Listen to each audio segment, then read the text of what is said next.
Wow. We are so fortunate to have Jay and Leora with us today. And you know, quite often they do sessions at places downtown in North Van, like Jazz Vesper evenings. Maybe we should talk to Rona about doing one here, because wow, that was incredible. Quick question before we start. Cliff, do we have slides today, or are we going solo? Okay, you know what? Pardon? Don't even think another thought. It is perfect the way it is, right? Always life is perfect the way it is. Yay! Yay!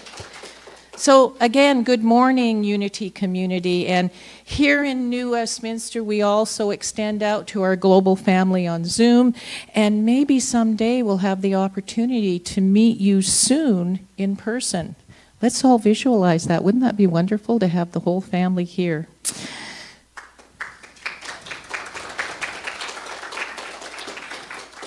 So what is the gift of sacred faith? Because that is our topic today on this first day of Advent. And it is the ability to find the sacred in every moment. And it is the way to and through every interaction that we have. This intention of faith is every thought we think that allows us to then feel the loving embrace in the all of life. The literal meaning of faith is the assurance of things hoped for and the conviction of things not seen. And when we live in this place, our hearts soften. Do you know what that feels like, to have a softened heart rather than a heart that kind of hardens with life's experiences? Anybody relate? Yes? Oh, good. I'm so glad you're in agreement. We are all faith-filled beings and made sacred by the wholeness of God, the divine. So in this first week, we celebrate this quality of faith as the essential piece and the essence of our authentic self. And so this ability to find this sacred faith in every moment allows us to live life more fully.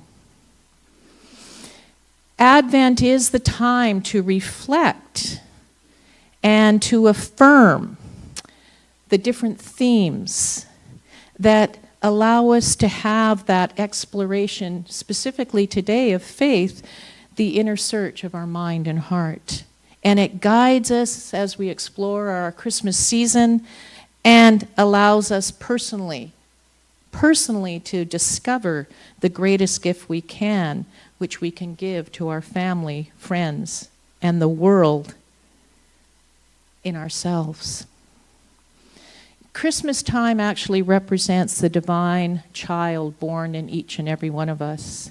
Your sacred divinity, your divine self. And so in these 4 Sundays, we proclaim the aspects of your true nature. And so again today, faith is our guide. I had an experience a few years ago when a friend of mine had a sailboat. And in that sailboat, we were invited out on a Sunday afternoon. It was a lovely, lovely day. And we also had the experience of having the cast, or some of the cast, from the TV series 21 Jump Street. So here we were sitting there with Johnny Depp and the gang, and we were out in Burrard Inlet, and the sailboat stopped because there was no wind. So when there's no wind and there's a big freighter coming at you, guess what you do? You begin to pray.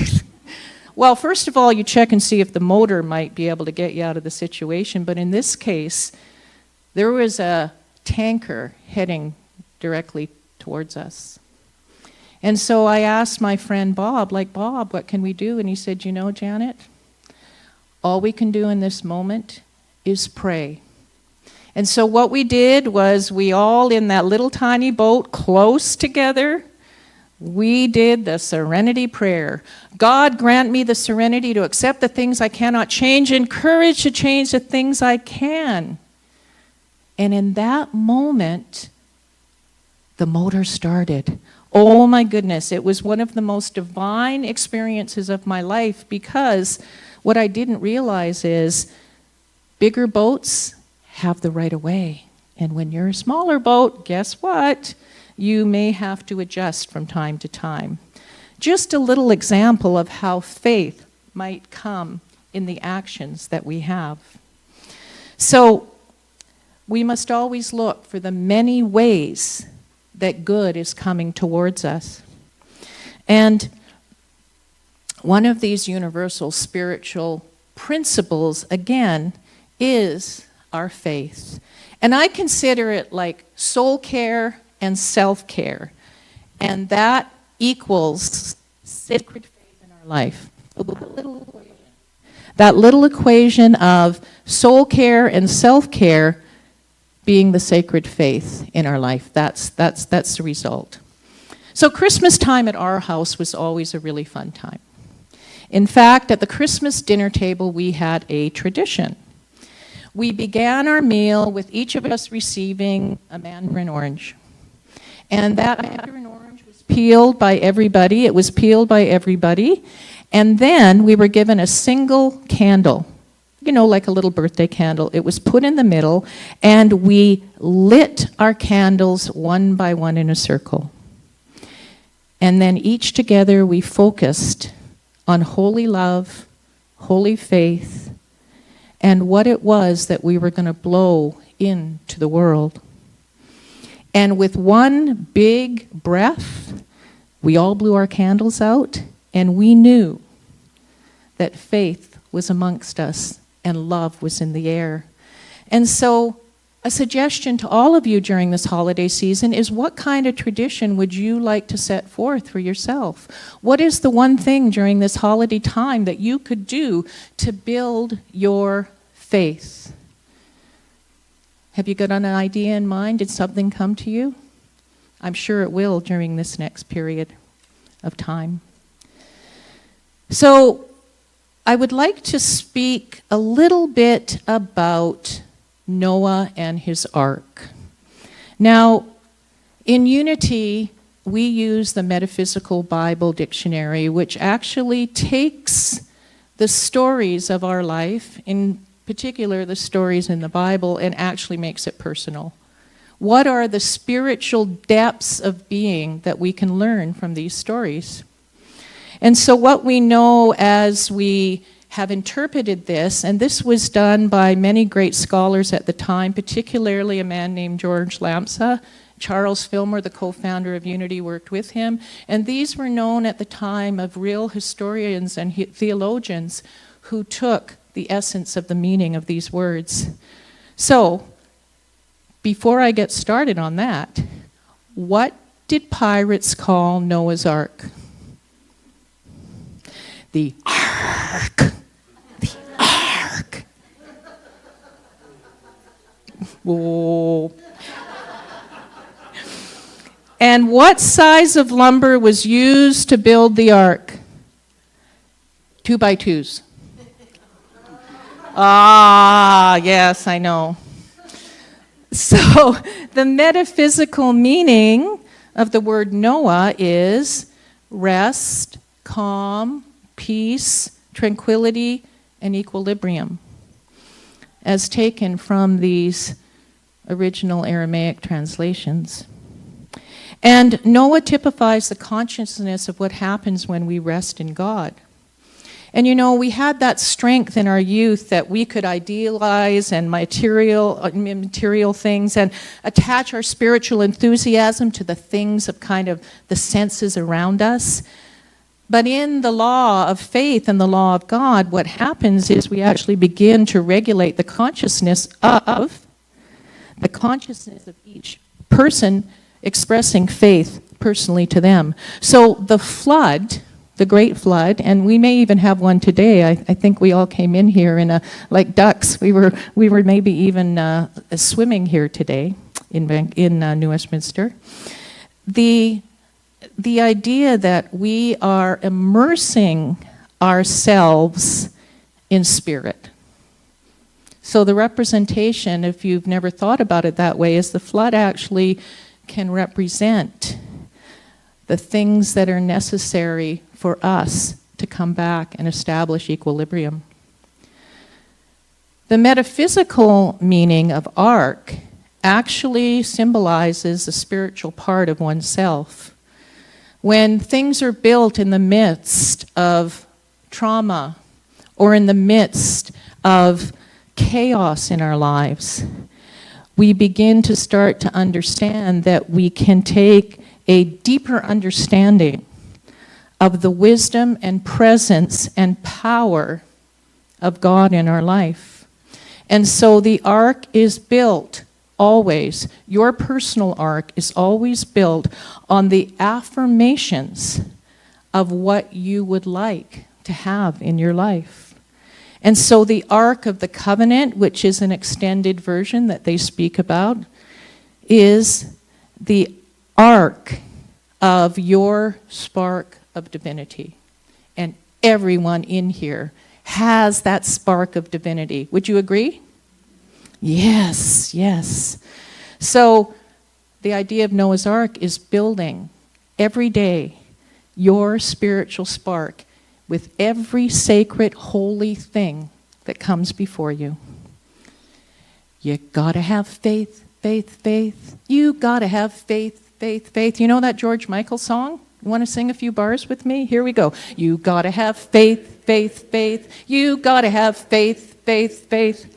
So when you find yourself doubting, just sing that song. It will certainly bring things back.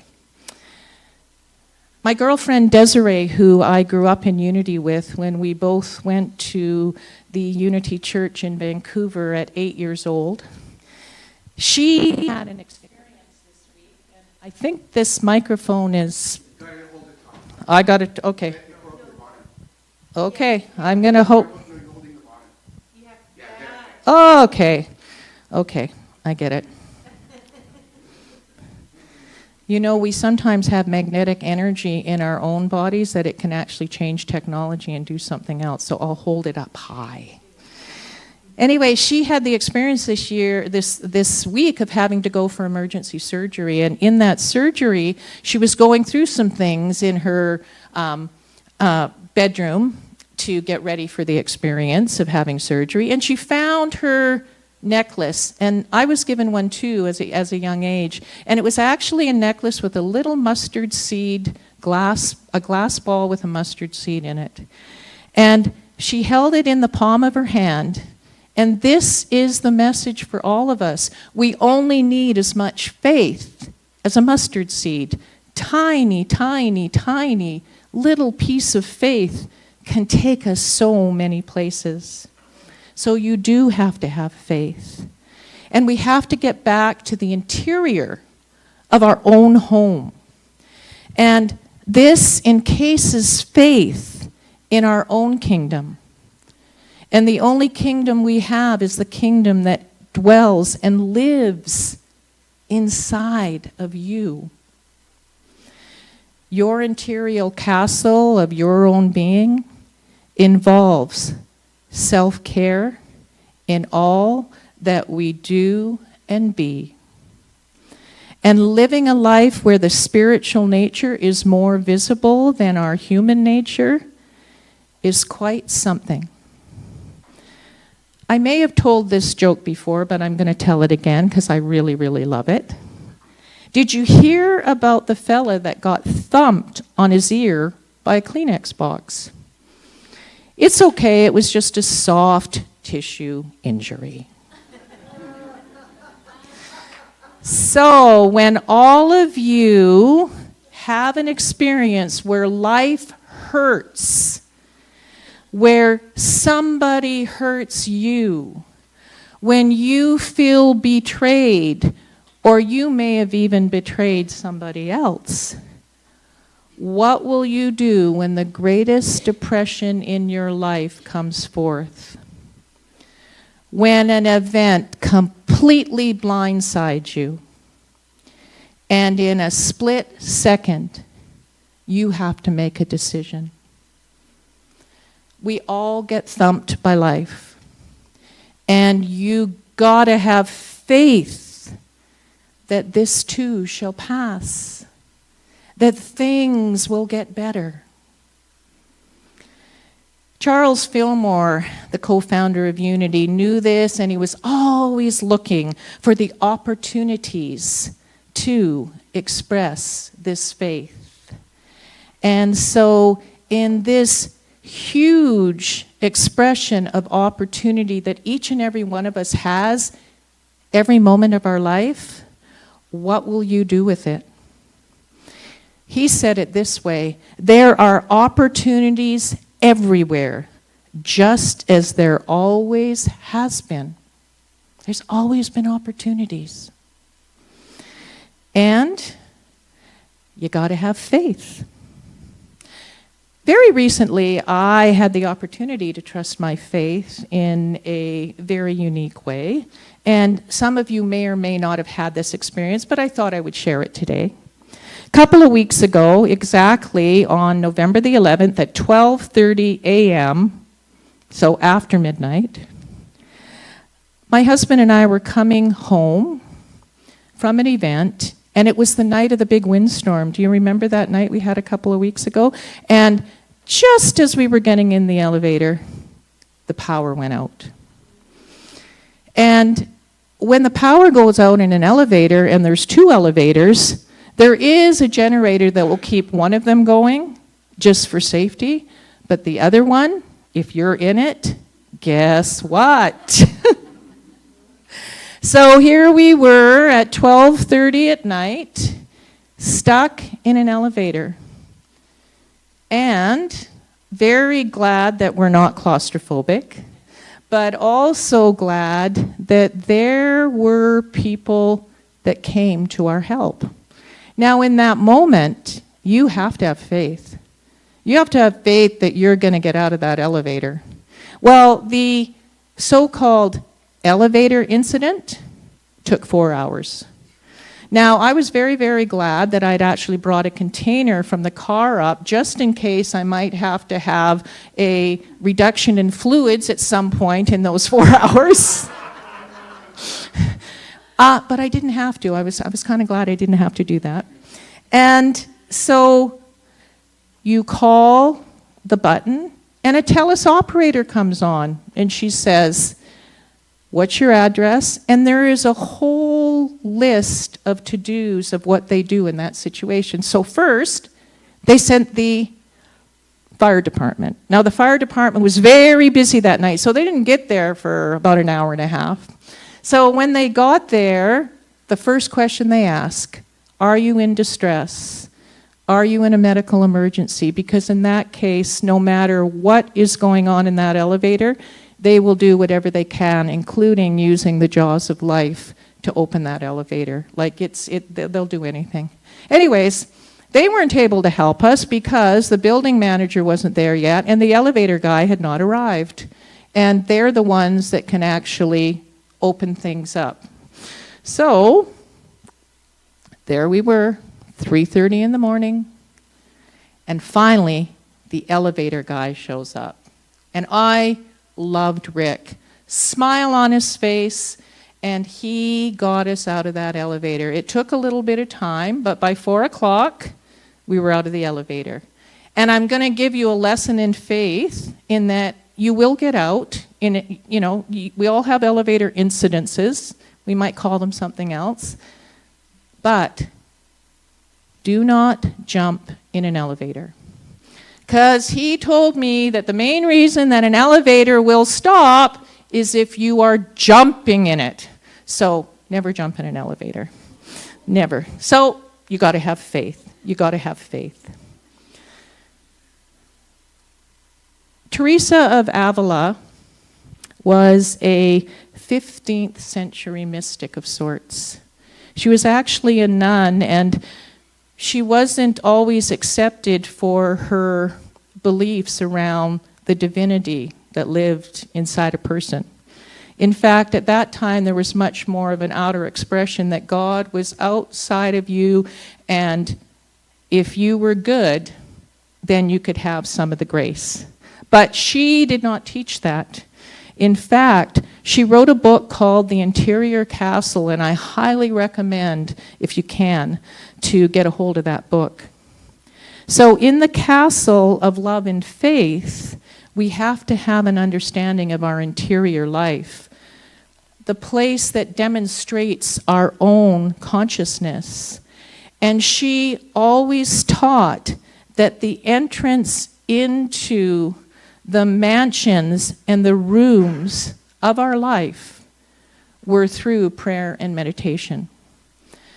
Jesus said that our Father's house has many mansions, many rooms, many states of consciousness.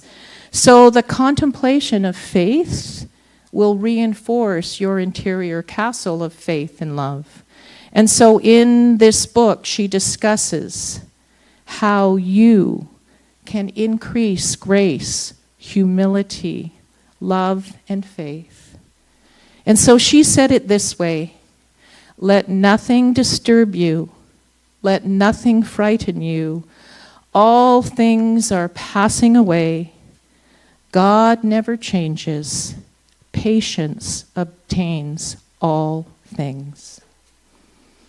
So we got to work on our core, you know. There was an apple and an orange looking at each other, an apple and a pear looking at each other one day, and they said, I'm working on my core. Because they actually do have, you know, a core in the middle of them. And you have a core in the middle of you.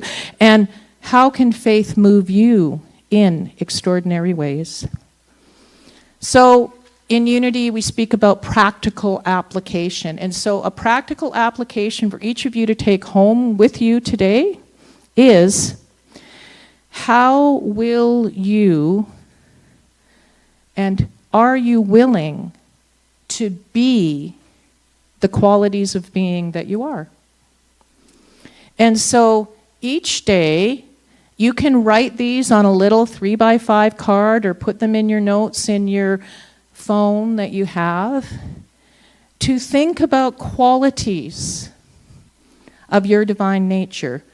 Appreciative, compassionate, empowering, enthusiastic, flexible, focused, gentle, grateful, joyous, kind, loving, open, present, whatever 5 words you would like to pick.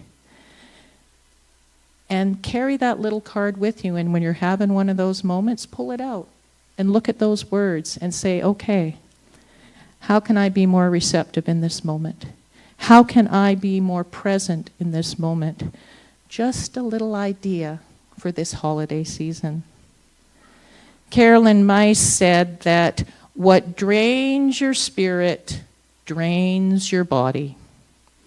What fuels your spirit fuels your body. So fuel it with faith. Soul care is in urgent need right now. With what is going on in our internal world and also what we see that is happening all around the world, if we take care of our own souls, that will be a blessing to the world today, whatever is going on. Martin Luther King also said that you don't have to see the whole staircase to take the first step. You don't have to see the whole staircase to take the first step. That's faith, my friends. And when you walk in faith, even though you can't actually see what may happen, like the elevator incident this last couple of weeks ago that I had, or whatever incident that's happening in your life, walk in faith. Continue to find that place of faith to walk in. And so I will end today with a very old unity prayer. I grew up having this read to me every night before I went to bed. And it's by Hannah More Kohas, one of our great unity teachers and poets, and here it goes. God is my help in every need. God does my every hunger feed. God walks beside me, guides my way through every moment of the day. I now am wise, I now am true, patient, kind, and loving too. All things I can and am and do and be through the Christ, the truth that is in me. God is my help, I can't be sick. God is my strength, unfailing quick. God is my all, I know no fear, since God and love and truth are here. And that's the way it really is, my friends. Thank you for this day together, and go out in faith, and I look forward to seeing you again soon. Much love, always.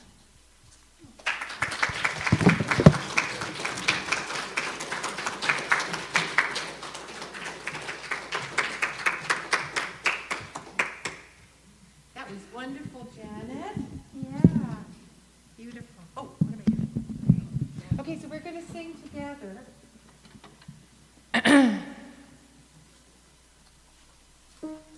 We've got words.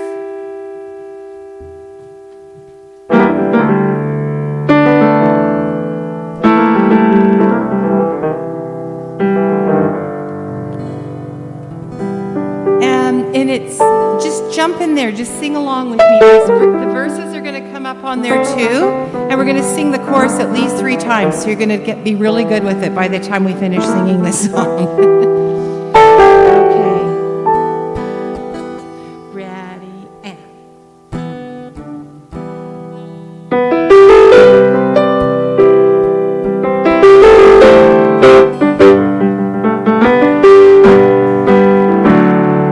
Have a little faith, I say.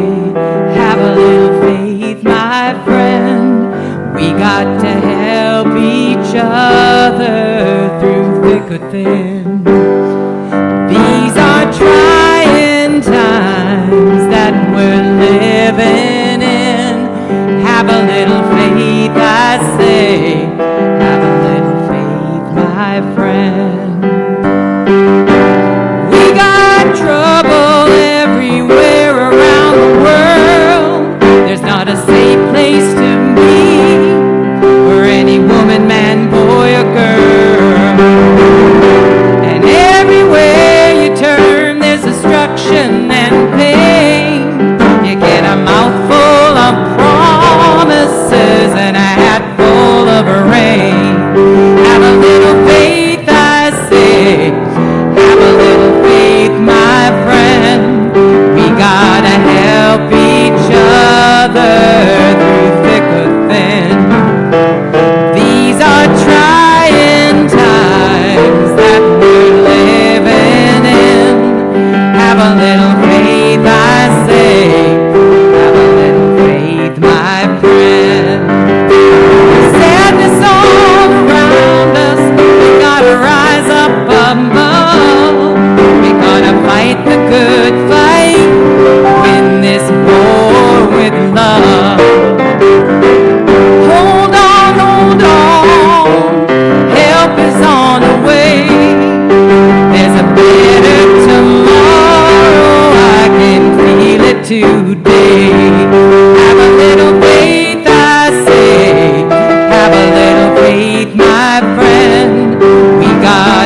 friend. Have a little faith, I say.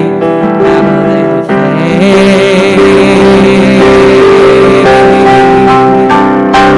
Have a little faith, I say. Have a little faith, my friend. Have a little faith, I say. Have a little faith, my friend.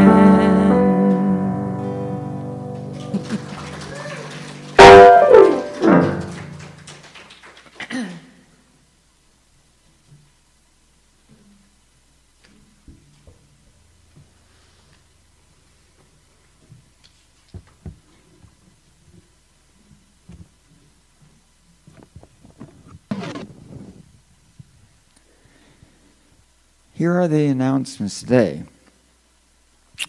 Please join us tomorrow on Zoom and in person for our Monday meditation and prayer services. It's a time to rest, renew, and reset, and to read the names of the people on our prayer list and to bless all people. If you'd like to add a name to the list, please fill in a prayer request and place it in the offering basket, or send us an email, or submit a prayer request on our website.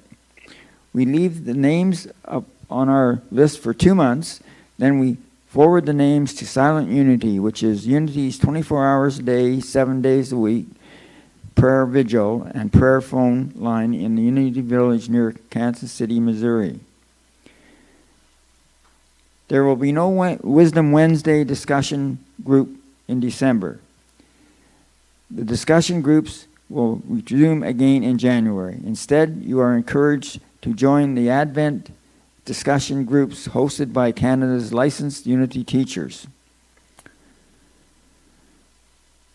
Join us on Zoom on Wednesday nights at 7 p.m. for Wisdom Wednesday for a discussion.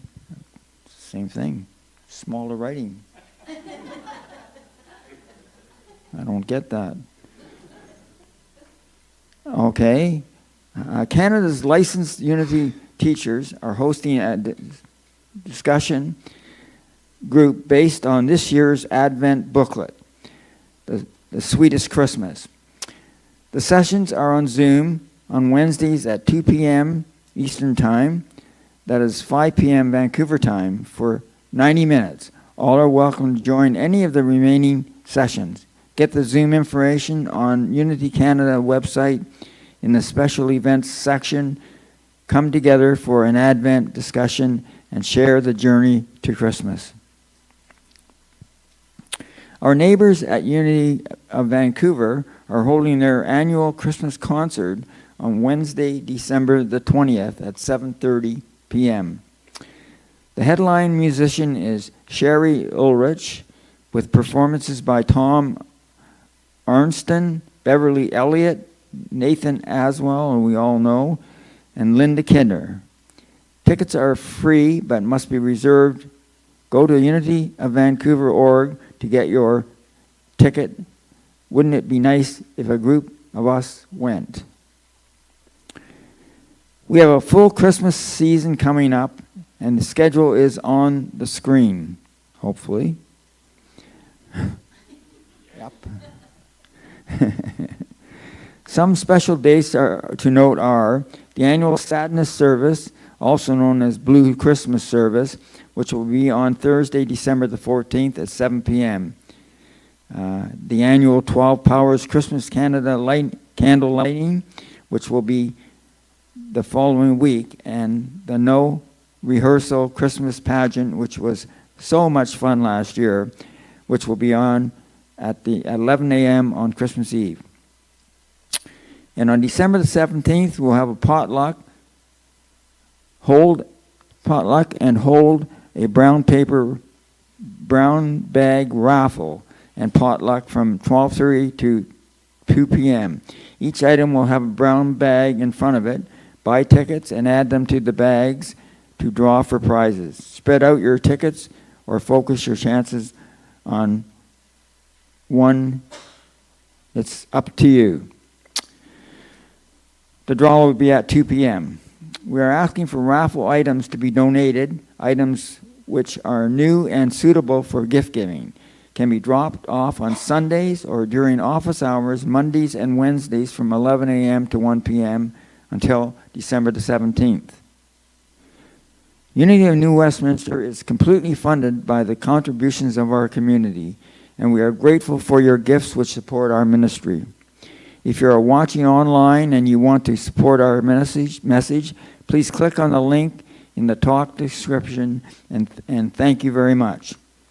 Please give from your feeling of gratitude and appreciation as we sing our blessing song.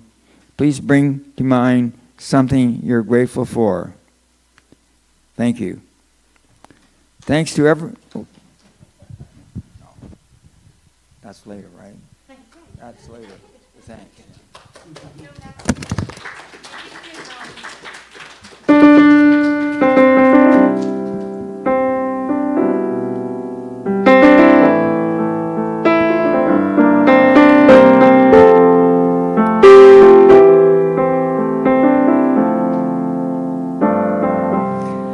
I am so blessed, I am so blessed, I am so grateful for all I am.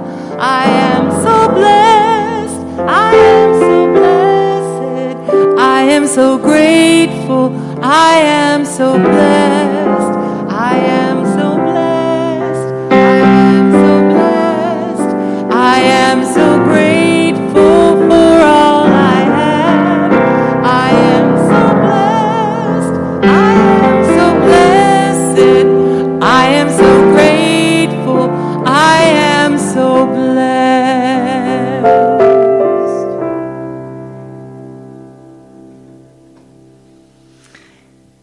And now we're going to stand together. I think this is what we're doing.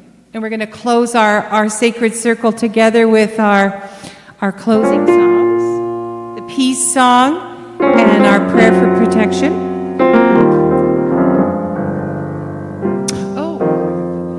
Oh, sorry. My bad.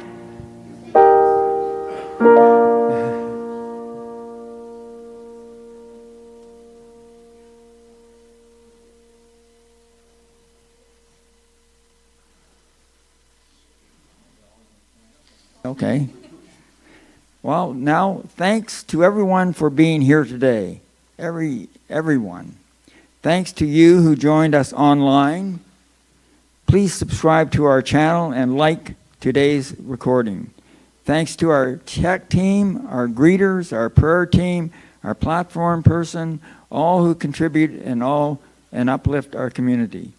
Thank you for Leora and Jay. You're wonderful. I love you guys. It's just beautiful. Music is just fabulous. Yay. And of course for Janet for a very inspiring message. Yes.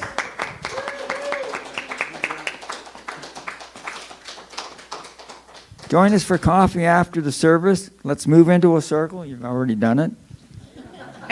Way to go. You're way ahead of me here. And sing our peace song and prayer for protection. Have a great week, everyone.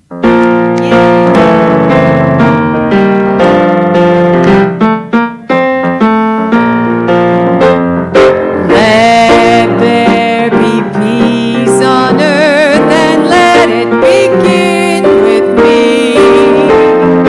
Let there be peace on earth, the peace that was meant to be. With God as creator,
Everybody know the history of the prayer for protection that we sing? It was actually written during the Second World War by James Dillett Freeman, the poet laureate at the time.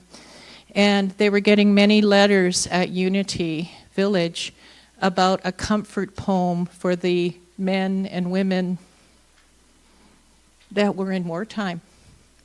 And so he wrote that poem, and they carried it with them when they went into battle, or when they had a little bit of free time. And that poem was taken to the moon on the Apollo 15 flight. And my husband had the opportunity to talk with one of the astronauts. And he said when they looked out into the vastness of the universe, and they said that prayer, they felt the whole of the universe inside themselves. So it's a beautiful story to remind ourselves of Unity has been here a very long time, and it was really about bringing the universal wisdom teachings from all teachings, everywhere, always. So I just wanted to say that during this time.